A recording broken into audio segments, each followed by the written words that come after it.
Renouer avec la victoire, voilà l'objectif de l'OM et son 12e homme cet après-midi face à Reims.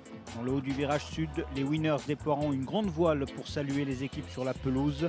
Ils ont aujourd'hui une pensée toute particulière pour les 4 otages français détenus au Sahel depuis le 16 septembre 2010. Sollicité par le comité de soutien d'Aix-Marseille Velo pour une action de sensibilisation, le groupe accueille en effet dans sa tribune des membres de l'association dont fait partie Christine, la sœur de Marc Ferré.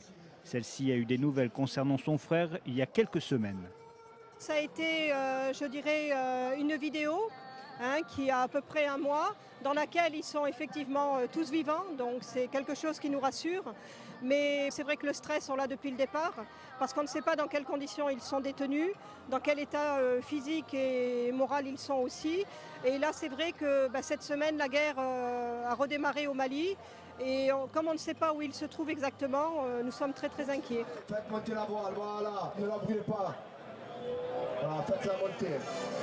Agitez les drapeaux malades et frappez les tambours pour l'OM. Car le virage sud s'écrira. Allez l'OM, on est tout le monde.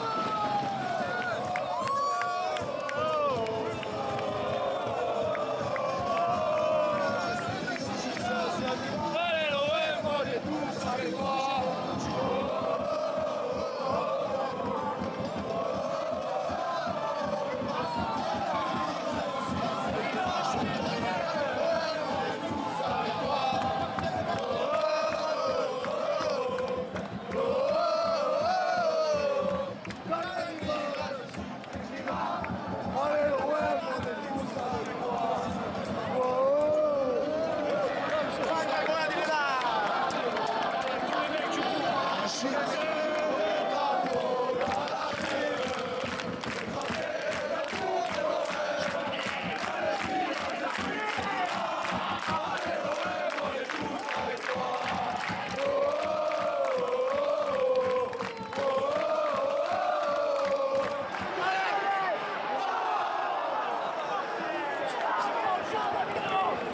Franchement, là, j'ai l'impression qu'on est bien dans le match. Avec l'équipe un peu revisitée par Bob, avec Ayou en milieu défensif. J'ai l'impression que ça tient la route pour l'instant, donc on va bien voir ce que ça donne.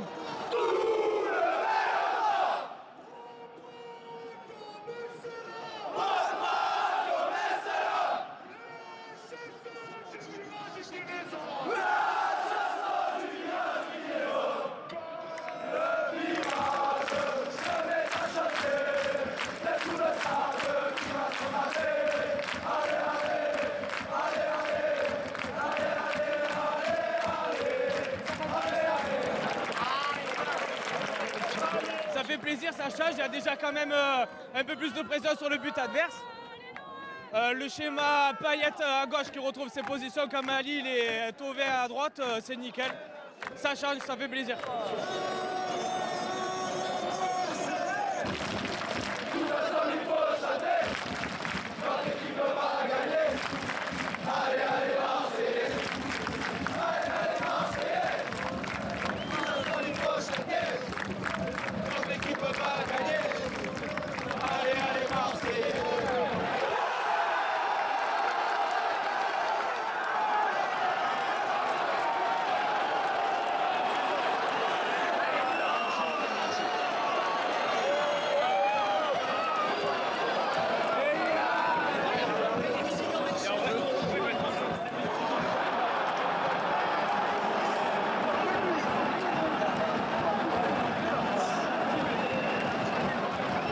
« 1-0 en faveur du Stade de Reims à la 34e, puis 2-0 3 minutes plus tard. Le Vélodrome est sous le choc au terme d'une première période, pourtant dominée par les joueurs olympiens.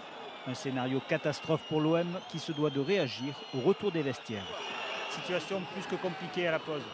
Ah oui, situation plus que compliquée, mais complètement contre le cours du jeu, avec l'OM qui domine et on se prend 2 buts sur coup de pied arrêté. Je vois pas bien le premier, apparemment le coup franc est contré, donc vraiment pas de chance, mais bon, on espère que Bob va savoir remobiliser à la mi-temps. Il y a de l'envie, mais je trouve qu'entre le milieu et l'attaque, je sais pas, il n'y a plus de pressing comme l'année dernière. L'année dernière, on était 2 sur le porteur du ballon, là, il n'y a personne, ils se regardent. Ça rend fou. Même moi, ça fait 15 ans que je suis abonné au stade, mais ça rend fou, quoi. Même tout le monde, je pense. Oui, à part ça chante un peu, mais il faudrait qu'il se réveille là. Maintenant, ça suffit quoi.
Le déclic là, de cette rencontre pour l'OM. Bien sûr, il faut les pousser maintenant, il faut les pousser, ils vont égaliser, ils vont marquer, ils vont gagner. Il va falloir se réveiller dans les tribunes aussi.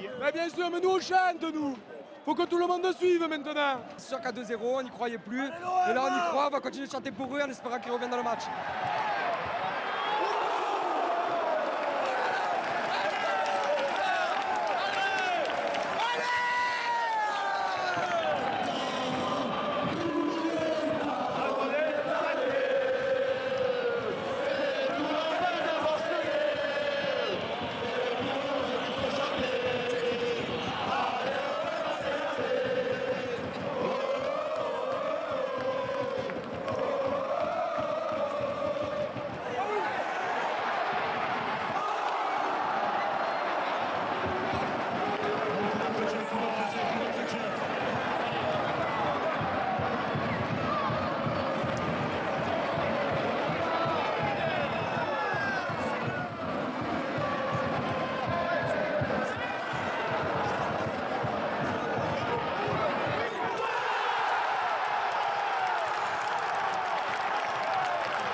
Tout proche de la victoire après l'égalisation de Gignac, c'est finalement sur un 5e revers consécutif que se termine un mois d'octobre cauchemardesque. Prochain rendez-vous, le Stade Rennais, vainqueur ce soir à Toulouse 5-0. De quoi donner la migraine au 12e homme. C'est l'angoisse. Et à part l'angoisse, j'arrive pas à trouver d'autres mots. Je suis dégoûté. Il y avait du mieux dans la tactique et tout ça, mais au final, l'implication, il a fallu 70 minutes avant qu'on l'ait. Il faut que les joueurs soient solidaires entre eux et que nous aussi on reste derrière eux malgré le fait que parfois c'est compliqué, mais ça va le faire. Vraiment, il faut jouer notre rôle jusqu'au bout et après ça va payer de toute façon.